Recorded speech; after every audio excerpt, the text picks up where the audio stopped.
안녕하세요.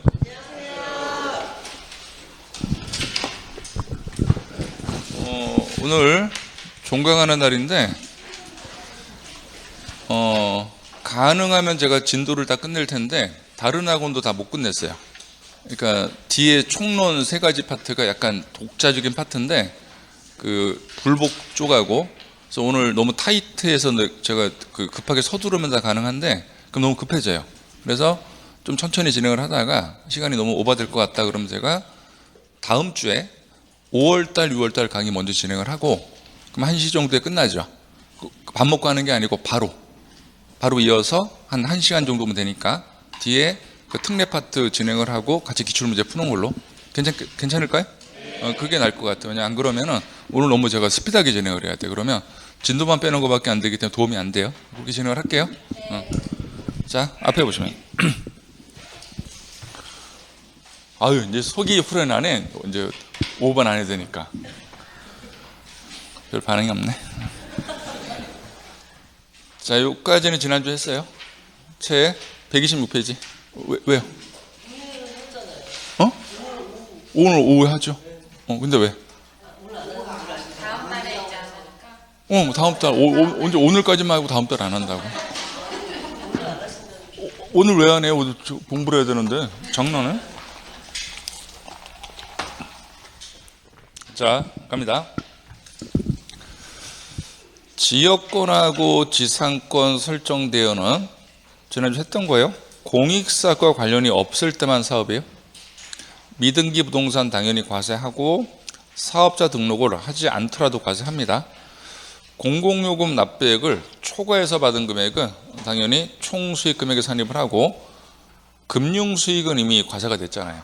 그럼 다시 사업에 들어가면 안 되기 때문에 간주 임대료 계산하는 과정에서 과세가 됐던 금융수익은 빼는 거예요.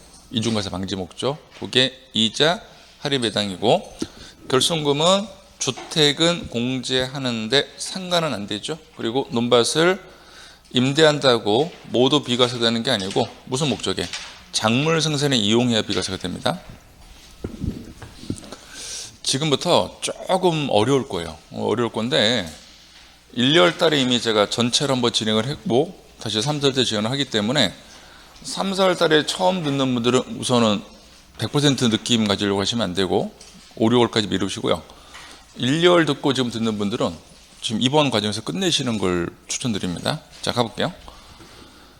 시험 지문에서 상가를 물어본다. 그러면 뭐 상가를 한 채 갖고 있든 10채 갖고 있든 월세를 얼마 받든 보증금을 얼마 받든 일체 신경 쓰지 마세요. 무조건 과세합니다. 근데 주택은 주택 임대업자한테 세금을 때려버리면 임차인한테 전가를 시켜요. 그럼 그런 걸 좀 방지하기 위해서 요건 충족하면 비과세 가능하다는 거 위로 가시면, 여러분들이 법조문에 따른 약속인데 우선 뭘 하나 기억하자면 시험 지문에서 보증금 또는 전세금 또는 간주 임대료 중에 어느 한 단어가 보이잖아요. 그러면 이거 물어보는 거예요. 간주 임대료, 전세금, 보증금, 간주. 지금 바로 암기하셔야 돼요. 단어 중에 하나가 보일 겁니다. 시험 지문에. 그럼 이거 물어본다는 거. 근데 위로 가볼게요. 월세를 물어볼 때는 월세란 말을 주는 경우가 많지가 않아요. 그럼 우리는 어떻게 해석을 해야 되냐면 밑에 단어 중에 하나가 있느냐 없느냐. 하나라도 있으면 이거. 내 시험 지문에 이 단어 중에 하나도 안 보여. 그러면 월세를 말한다는 거. 이거 해석할 수 있어야 돼요. 법에 따른 약속이니까. 그러면 작년 문제도 이렇게 냈거든요. 자, 답변해 주셔야 돼. 아무런 가정을 주지 않고 시험 지문에서 그냥 주택 임대 소득을 물어봤어. 아무런 말이 없어. 그 단어밖에 안 보여. 그럼 뭘 물어보는 거예요? 월세 물어본다고 해석할 수 있어야 돼요. 법이 그렇게 돼 있기 때문에. 전다 물어보시면 안 돼. 10초.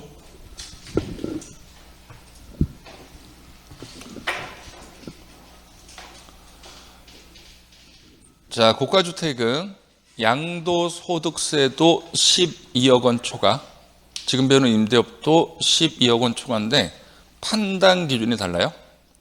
양도소득세는 팔았죠? 그러면 실거래 가격으로 12억 초과. 부동산 임대업은 끝까지 임대를 한다면 과세기가 종료일. 임대하던 걸 중간에 판다면 양도시점. 근데 안 팔 수도 있죠. 그러니까 실가로 갈 수가 없다는 거. 기준시가로 간다는 거. 자, 월세부터 판정해 볼게요. 주택.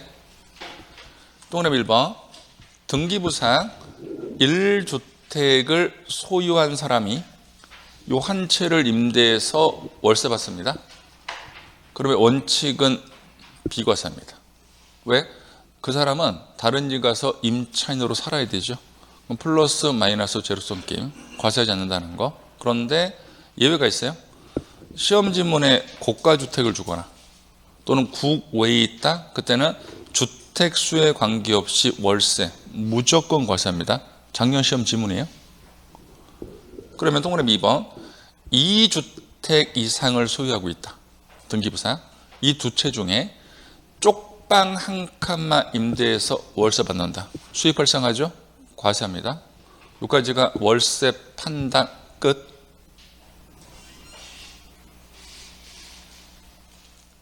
연가리 2번 보증금 등에 대한 간주임대료는 올해부터 왜 어려워지냐면 작년까지는 동그라미 1번까지밖에 없었거든요. 근데 동그라미 2번이 추가됐어. 이게 오늘 자료를 나눠드렸지만 안 봤대요. 오늘 자료 나눠드렸지만 이미 2023년도 연말에 개정이 된 부분이에요. 그런데 3년 동안 유예를 하다가 올해부터 시행되는 겁니다. 그래서 올해부터는요. 동그라미 1번하고 2번 중에 어느 하나가 충족하면 간주임대료 계산한다는 거. 자, 그런데 보증금에 대한 간주 주택수를 계산할 때 40제곱미터 이하 동시에 기준시가가 2억 원 이하 소형주택은 주택수 계산에서 빠집니다. 이 소형주택이 빠지는 것은 월세랑은 관련이 없어요. 주관 개입하지 마시고 보이는 대로 공부하시기 바랍니다.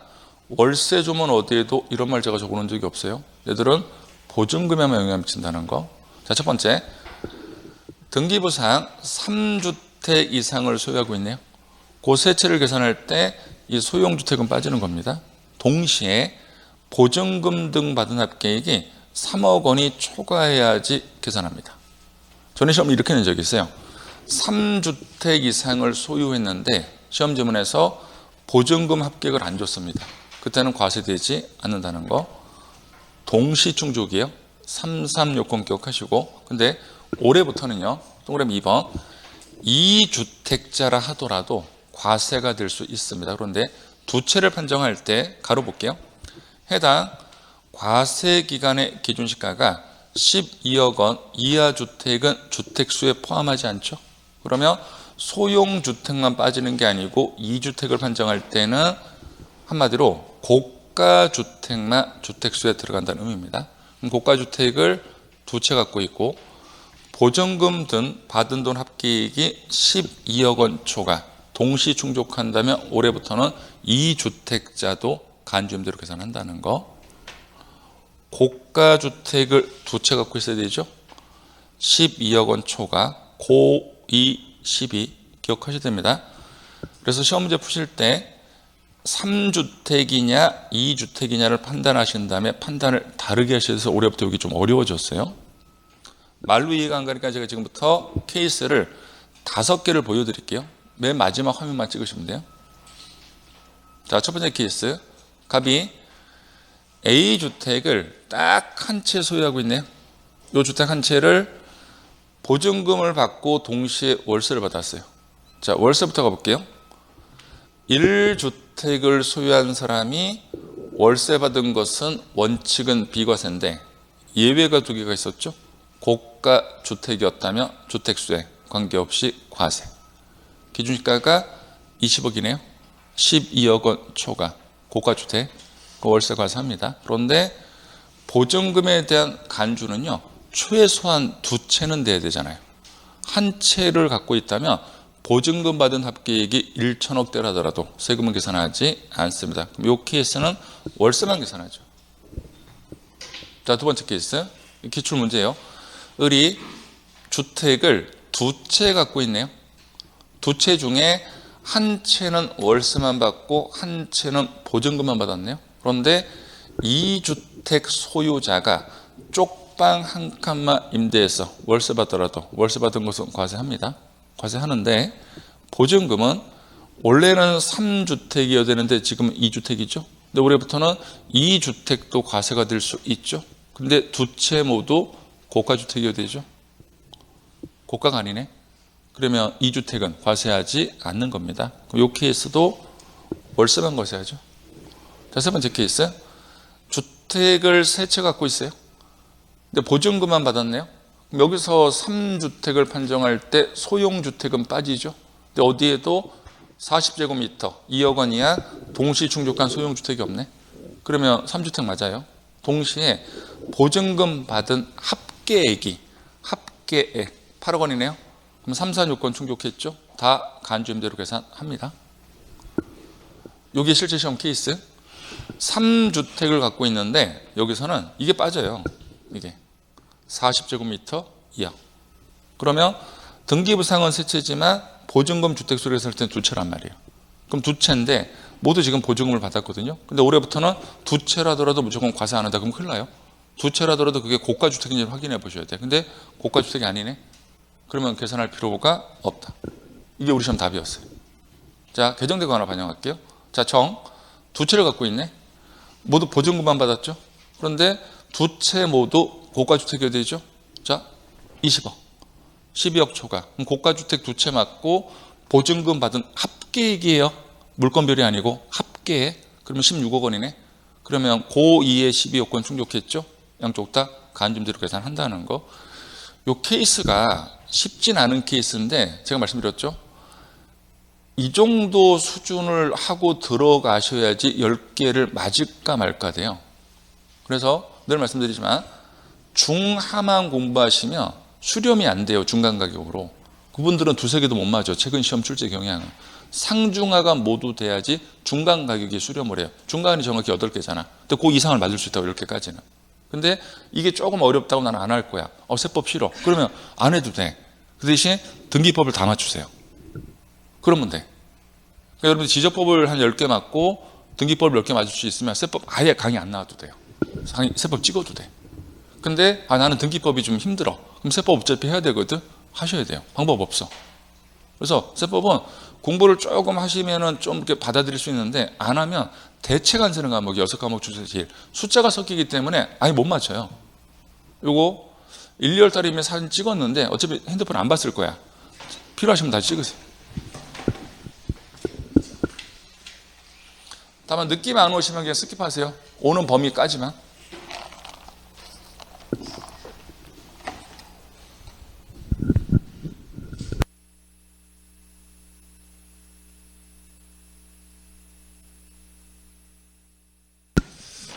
아마 이 케이스를 벗어나서 시험할 일은 별로 없어요.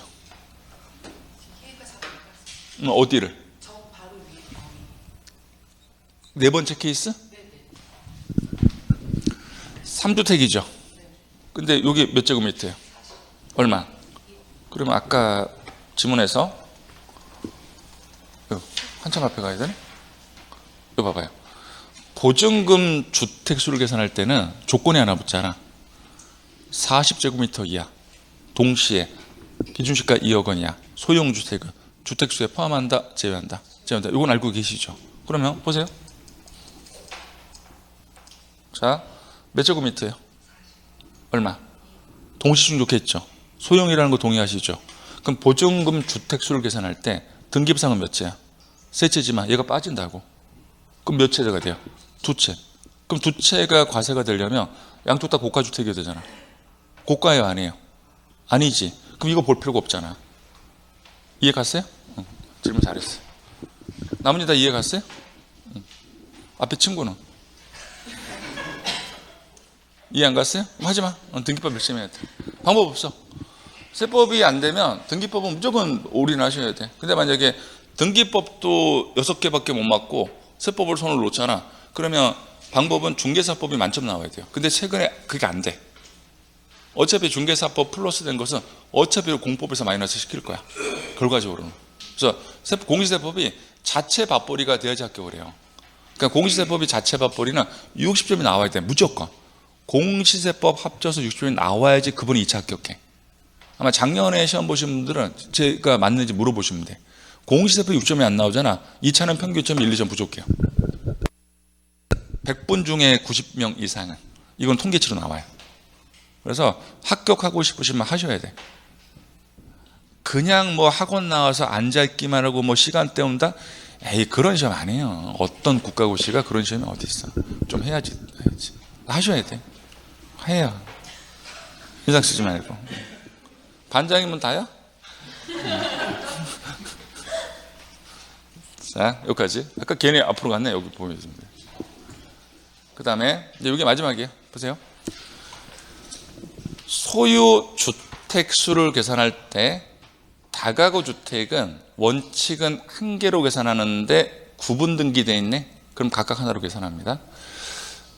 세법은 그냥 세법으로만 받아들이세요. 가끔 어떤 분들이 이런 질문을 하시냐면 공법 같은 데서 주택이 어떻게 구분 등기가 되냐. 내가 그걸 어떻게 알아. 세법은 구분 등기 한다는데. 그럼 각각 하나로 계산하시고.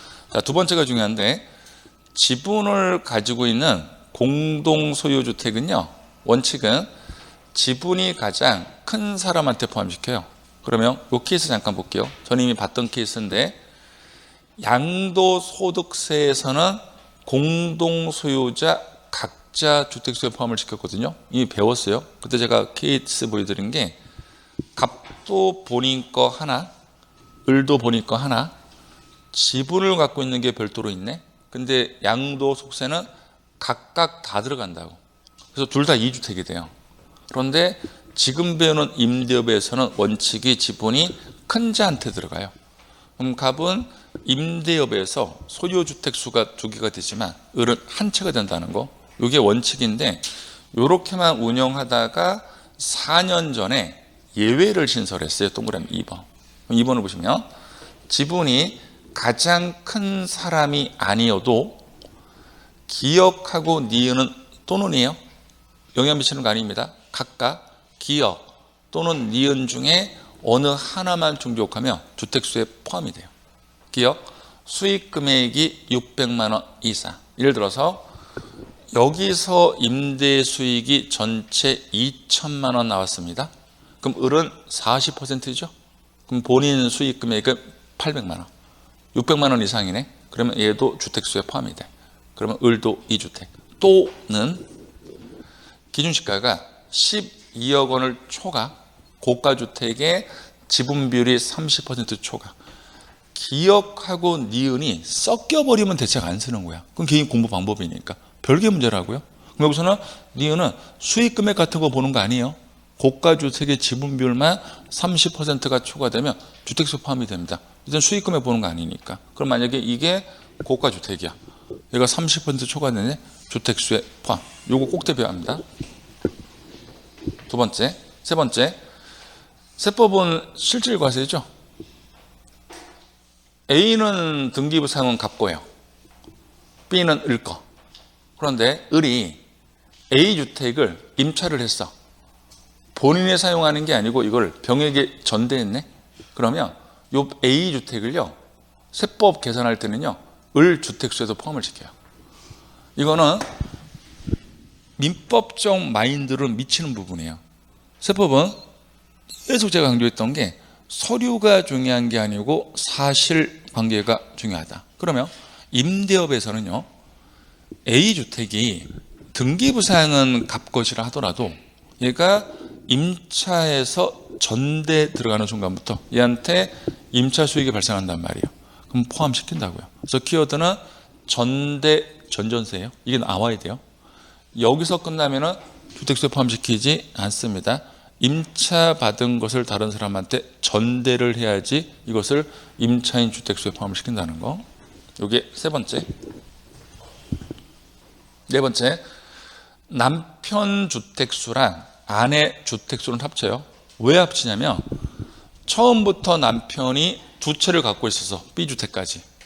그럼 2주택 소유자니까 월세 받은 거 무조건 과세해야 되는데 한 채를 아내분한테 증여해줬네. 이때 각각 개인별로 주택수를 판정해버리면 모두 1주택 소유죠. 그럼 세금이 회피될 죄가 있거든. 그걸 방지하기 위해서 물리적 주택수는 합쳐요. 그러면 2주택이네. 그 월세 받은 것은 무조건 과세하는데 세금 계산은 개인별로 각각 합니다. 그러니까 오해하시면 안 되는 게 물리적 주택수를 합산하는 것이지 남편 돈 번 거랑 아내 돈 번 것을 합치진 않아요. 돈 번 것에 대한 세금은 각각 내는 겁니다. 남편은 남편, 아내는 아내, 주택수만 합친다는 거. 그리고 공동소유주택은 무조건 지분이 큰 사람한테만 계산해요. 요 예외 규정이 부부 사이는 적용되면 안 되죠. 왜 그런가 하면 부부가 고가주택을 딱 한 채 갖고 있어, 물리적으로. 근데 남편 지분이 40%야. 그러면 이 예외 규정이 적용되면 둘 다 2주택이 될 거 아니에요. 그럼 이건 말이 안 되니까 부부 사이는 무조건 한 채로 계산하기 위해서 예외 규정을 적용하지 않는다는 거. 그 다음에 돈이 언제 들어왔느냐인데 날짜가 정해졌으면 정해진 날, 정해지지 않으면 현금을 받은 날짜. 이건 상식적인 얘기입니다. 그리고 요거는 제가 이해를 설명드리기 위해서, 이해를 돕기 위해서 잠깐 좀 설명하는 것이니까 여러분들은 결과만 하나, 단어 하나만 기억하시면 돼요. 최근에 두 번 물어봐서. 양도소득세 초과 누진세율 구조와 지금 임대업에 관련된 종합소득세 초과 누진세율 구조는 같아요. 같은 표를 쓰는데 1,400만 원 이하까지는 최저 6%고 맨 밑에 10억 원 초과되는 금액부터는 45%죠. 암기하는 건 아니고요. 그러면 극단적으로 가정을 해볼게요. 갑이 이미 10억을 벌고 있단 말이에요. 그럼 이미 여기까지 찼죠. 최대 금액까지. 이 상태에서 임대 수익이 1,000만 원 발생했어. 그럼 이 임대 수익 1,000만 원을 다른 종합소득에 합쳐버리면 10억 1,000만 원이 되죠. 그럼 10억 초과되는 금액부터는 무려 45%잖아. 그럼 이 사람은 45%로 원래 세금을 내야 되는데 너무 세금이 커지죠. 이걸 방지하기 위해서 갑한테는 어떤 선택권을 주냐면은 지금처럼 다른 종합소득에 합쳐서 누진세로 세금 내도 되고, 그렇게 하지 말고 1,000만 원을 따로 띄어라. 따로 띄어서 14%로 세금을 내면 종합소득에 합치지 않아도 된다라는 선택권을 줘. 그럼 여러분들이 지금 갑이에요. 종합소득에 합쳐버리면 누진세로 가, 45로. 따로 띄면 14만 내면 돼. 따로 띄는 게 낫죠. 이것을 법에서 분리과세라고 명합니다. 그러면 단어만 기억하시는 거예요. 불유랑 혼동하시면 안 돼요. 불유는 양도소득 말하죠. 처음부터 종합소득과 관련이 없는 소득. 근데 분리는 선택을 말하는 거야. 종합소득에 합쳐도 되고 따로 띄어도 되고. 그럼 양쪽 다 세금 신고를 하셔야 돼. 그 다음에도 5월 달에 역시나 소득세로 세금 신고해야 되니까. 그럼 제가 읽어볼게요. 1번 종합소득에 합산하지 아니하고 종합과세에서 분리돼서 특정 세율을 적용해서 별도로 과세하는 방식인데 다른 건 안 됩니다. 또 그럼 2번 주택임대소득이 하네요. 그 만약에 올해 시험 지문에서 상가를 물어보면서 분리란 말을 쓴다. 무조건 틀린 지문이에요. 그리고 주택이라고 모두 되는 게 아니고 수익 금액이 크지 않아야 돼. 수익 금액이 2천만 원 이하여야 돼. 그러면 2천만 원이 초과되는 사람은 무조건 종합소득에 합산해서 누진세를 세금 내셔야 돼. 그러니까 금액이 크지 않은 사람들 약간 혜택을 주겠다는 겁니다. 그래서 100분의 14인데 이 숫자까지는 먹지로 기억하지 마시고요. 이거는 아예 손 떼시는 거예요. 개인적으로 공부하지 마시고 그냥 세법에서 분리란 말이 나올 수 있구나. 그럼 역시나 내가 세금 신고를 해야 되는데 그 다음에도 5월 달에 세금 신고하면 된다는 거. 그 다음에 제가 이거를 마지막 강론 강의할 때 강의한다고 말씀드렸던 부분인데 개인이 부동산을 팔 때 사업성을 띠지 않으면 지금까지 배웠던 양도소득, 사업성을 띠면 사업으로 들어가죠. 이게 건설업자가 있고 부동산 매매업자가 있죠. 조문을 가면 건설업이 이렇게 되어 있어요. 공부하지 마시고요. 주거용 건물을 개발하거나 공급하는 게 건설업이래. 그러면 당연히 주택이 하나는 겁니다. 근데 가로를 봤더니 구입한 주거용 건물을 재판매하는 경우는 제외래. 그럼 당연히 건설업은 주택을 신축해서 판매해야 건설업이에요. 동시 충족이에요. 주택을 동시에 무에서 유를 창조와 신축이 돼야지 건설업이에요. 둘 중에 어느 하나라도 위배하면 부동산 매매업이에요. 기출지문이에요. 시험을 이렇게 냈네요. 상가를 신축했어요. 주택 아니죠? 부동산 매매요. 기존 주택을 매입해서 판매합니다. 신축 아니죠? 부동산 매매요. 주택 그리고 신축 동시 충족해야지 건설업. 하나라도 위배하면 부동산 매매요. 기억합니다. 자, 91번. 문제는 어렵지 않아요.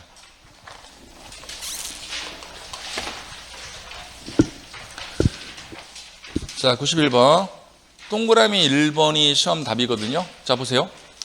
종합소득 과세표준은 그 과세기간의 다음 연도 5월 1일부터 5월 30일까지. 양도소득세만 예정신고가 원칙이고 나머지 종합소득세는 1년치를 합쳐야 되잖아요. 그 다음 연도 5월달. 우리가 내일 모레부터네요. 내일 모레부터. 그 다음에 신고해야 되는데 방금 전에 제가 언급했던 거 분리과세 주택 임대소득도 세율만 달라지는 거잖아요. 세금 신고는 하셔야 돼. 똑같아요. 그 다음에도 5월달에 이를 뭐한다? 적용한다. 정답은 1번. 최근에 2번 물어봤어요. 연속으로. 그래서 단어 기억하셔야 돼요. 2번. 공장, 재단을 대여하든 광업, 재단을 대여하든 키워드는 대여예요. 임대수익 들어오죠? 그러면 부동산 임대업에 해당하지 않는다. X. 해당한다. 3번. 지난주에 강의했네요. 결손금 뭐를 확인해 봐야 되는데 주거용 건물 임대업이래. 근데 그거를 제외했잖아요. 그러면 상가 임대업을 말하죠. 그럼 상가 임대업은 결손금을 뺄 수가 없는데 공제한다고 됐으니까 틀렸죠. 공제할 수가 없다. 자, 지난주 언급했네요. 지역권을 설정되어 했는데 공익사업과 관련되죠. 그럼 얘는 사업이 아니에요. 얘는 기타로 들어가죠. 그런데 부동산업에 해당한다. 아니죠. 사업이 아닙니다. 부동산업은 사업이잖아요. 틀렸고. 5번. 사업 소득에 부동산 임대업이 포함되어 있으면 제가 지난주에 강의했죠. 부동산 임대업은 특수한 사업이니까 다른 소득과 합쳐서 회계 처리 아니고 따로 구분해서 회계 처리한다. 그런데 봐봐요. 소득별로 구분하지 않고 회계 처리한다. 아니죠. 구분해서 회계 처리하죠. 이게 최근 문제, 이게 2년 전 문제인데 자, 문제 보세요. 만만치가 않아요. 지문이. 대부분 이렇게 내 16문제를. 옛날하고 출제 경향이 완전히 바뀌었어. 그러니까 옛날에 한 7년 정도? 그전에는 난이도 중하만 공부하더라도 합격하는데 아무런 제한이 없었어요. 왜냐하면 8문제 정도를 그 당시에는 지문 5개를 모두 난이도 중하로만 구성했거든. 근데 최근에는 그렇게 절대 안 내. 쉬운 답이라 하더라도 나머지 지문을 되게 어렵게 내. 그래서 이 판단이 안 돼요. 그래서 중, 상, 중하를 다 하라는 거야. 이해가 가는 범위까지는. 그래야지 이 조합이 된다니까. 시험 지문 해석이 된다니까. 그러니까 그만큼 세법이 어려워져. 그러니까 여러분들 입장에서는 진짜 미치는 과목이 계륵이거든. 저도 그 인정을 해. 문항수가 40문제라면 어려워도 할 수밖에 없거든. 심리적 마인드가. 공법 같은 경우 어렵지만 여러분들 무조건 하잖아. 애를 쓰고 하거든. 기를 쓰고. 근데 세법은 문항수가 16개잖아. 안 하는 거야, 심리적으로. 그러면서 공시법을 좀 더 해볼까? 그 생각이 드는 순간부터 그분은 폭망하는 거야. 그 해에는. 안 되거든, 공시법이. 해보시면 아시겠지만. 등기법 절대 안 돼요. 100분 중에 한 분은 돼. 여러분들 그 한 분은 아니잖아. 평균치를 얘기하면 세법 하셔야 된다고. 어려워도. 방법 없어. 그래서 모르더라도 절대 강의 빠지지 마요. 모르더라도 그냥 강의 듣고 계세요. 그러면 시험장 가면 대충 맞춰. 그게 되게 이게 두뇌의 힘이거든. 근데 모른다고 강의를 안 듣는 순간부터 감당이 안 돼. 책 안 읽어도 돼. 그냥 와서 앉아만 있어. 내가 잘해드릴게. 그러면 진짜 몇 개는 보인다니까, 시험장. 그게 듣는 힘이 되게 세요. 듣는 힘이. 잘해드린다니까 왜 웃어?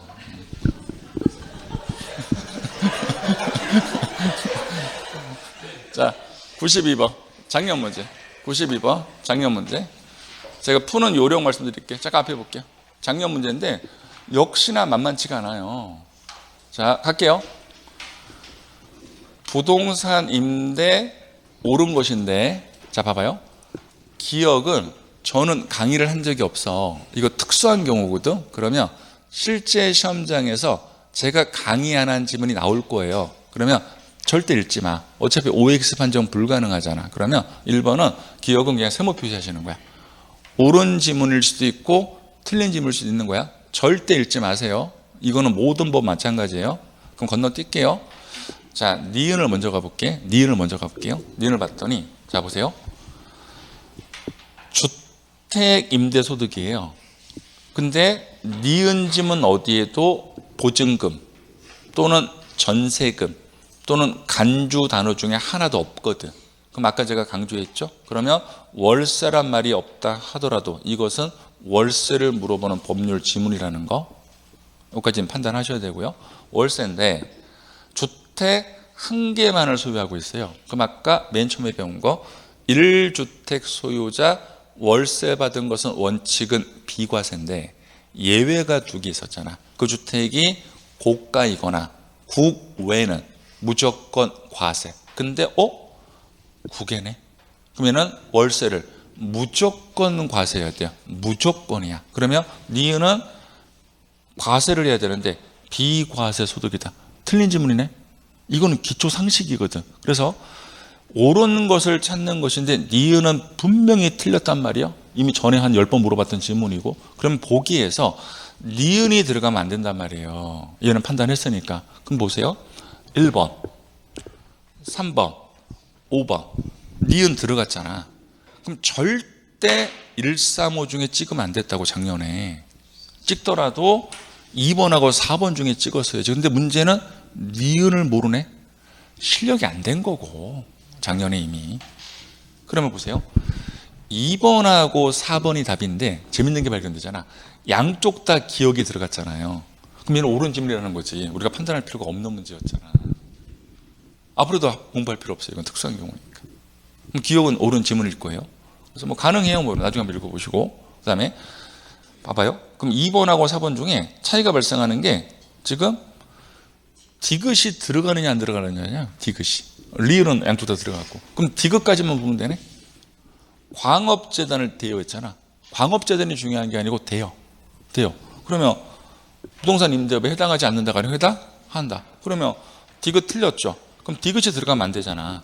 그럼 정답은 2번이 될 수밖에 없다니까. 그럼 재밌는 거 발견되잖아요. 보기는 4개지만 니은하고 디귿만 우리는 판단하면 답을 찾을 수 있었잖아. 이런 연습을 하셔야 돼요, 나중에. 그러니까 여러분들이 몇 개인 걸 찾아라. 그때는 어려워. 다 알아야 되니까. 근데 지금처럼 조합하는 문제는요, 보기 중에 한두 개 몰라도 돼.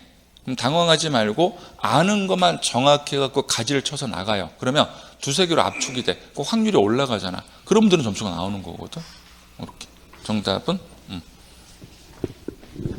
2번. 그럼 리을은 맞겠네. 아까 이미 풀어봤죠. 결손금. 주택을 제외한 임대업이죠. 그러면 상가잖아. 그럼 얘는 공제하지 않잖아. 공제하지 않는다. 맞죠? 그러니까 정답은 2번. 작년 문제인데 지금은 여러분들이 끄떡끄떡 거리죠. 왜?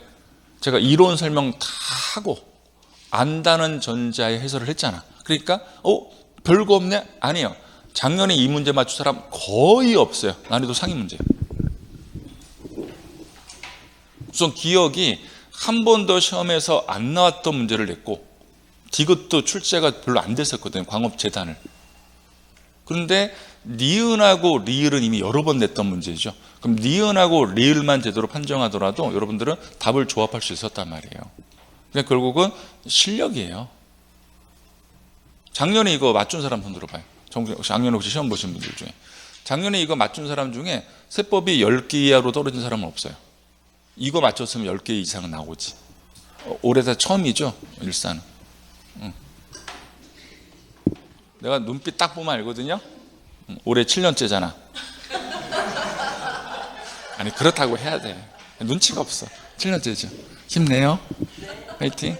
우리 친구분은 6년째잖아. 힘내요. 괜찮아. 뭐 기간이 중요해, 합격하는 게 중요하지? 자 보세요. 앞에 보시면 이거 개인적으로 복습하지 마세요. 이 형태대로 절대 다시 안 나와. 근데 이번에 모의고사도 나왔대. 이건 모의고사예요. 실제 시험은 안 나와. 신경 쓰지 말고. 똑같은 건 했어요. 이번에 모의고사. 약간 패턴만 바꿨지. 자, 보시면 제가 이걸 해설하는 이유가 아까 우리 선생님이 질문하신 거 요 문제 냈거든요. 보시면 2026년도 이거 이론 때문에 제가 잠깐 보는 거예요. 2026년도인데 우선은 월세를 먼저 판정해 볼게. 월세를 세 주택이잖아요. 근데 월세에서 주택수를 판단할 때는 아까 소형을 제외되고 이런 거 없잖아. 무조건 월세는 주택수에 들어가는 것이지. 그러면 세 채 맞네? 그럼 월세를 받았죠. 그럼 무조건 월세는 과세하는 거야. 그러면 150만 원. 150만 원 곱하기 1년이니까 12개월. 그러면 1,800만 원. 이게 총수익금액에 들어가고요. 그다음에 이제 보증금에 관련된 간주임대료인데 보시면 등기부상은 세 채인데 이 B주택이 빠지거든. 아까 질문하신 거. 42억 원이야. 그럼 등기부상이 두 채로 바뀌죠. 근데 두 채라더라도 올해부터는 과세될 수 있죠. 근데 두 채가 모두 고가여야 되잖아, 이때는. 근데 고가가 아니잖아. 지금 기준시가 벌써 5억 원이니까. 그러면 2주택도 아니야. 그러면 보증금은 계산한다, 안 한다? 안 하는 거예요. 그럼 아예 계산하는 문제가 아니거든. 그럼 이것만 계산하면 돼. 1,800. 정답은 3번. 문제는 진짜 좋은 문제인데 난이도 이건 극상의 문제예요. 이거는 대학교 때 세법 전문 인력을 뽑는 시험 있죠. 대표적으로 공인회계사나 세무사. 그 수준으로 낸 문제예요. 그래서 그 친구들은 맞춰 이 문제를. 그렇게 공부를 해와서. 근데 우리는 아니에요. 이거는 그냥 버리는 문제야. 그리고 지금 시험에 나왔다고 우리 방문관 모의고사도 이걸 이번에 냈거든. 약간 변형을 해서. 그거는 모의고사까지만 그래요. 실제 시험은 이 형태로 앞으로 절대 낼 일이 없어. 이걸 완벽하게 변형을 하는데 어차피 못 맞춰요. 그러니까 아예 연습하지 마시라고. 저를 믿으세요?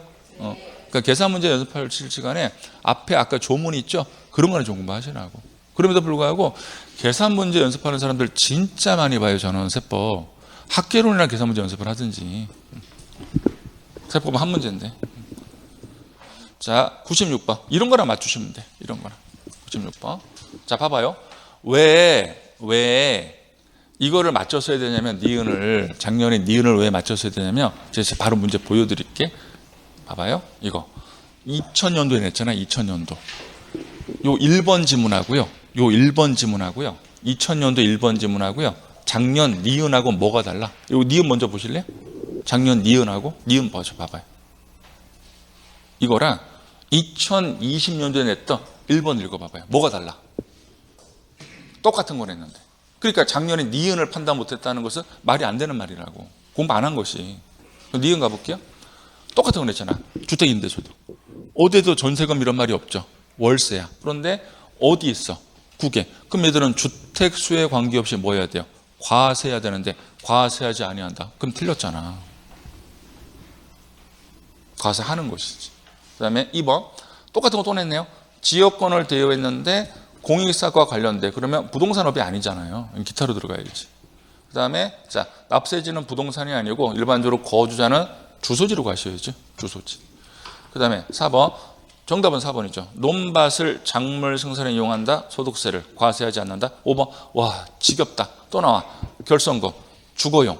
이건 뺄 수 있잖아. 근데 공제하지 아니한다. X. 공제한다. 그러면 제가 몇 개를 지금 골라서 풀고 있는데 하나 느끼는 게 있을 텐데요.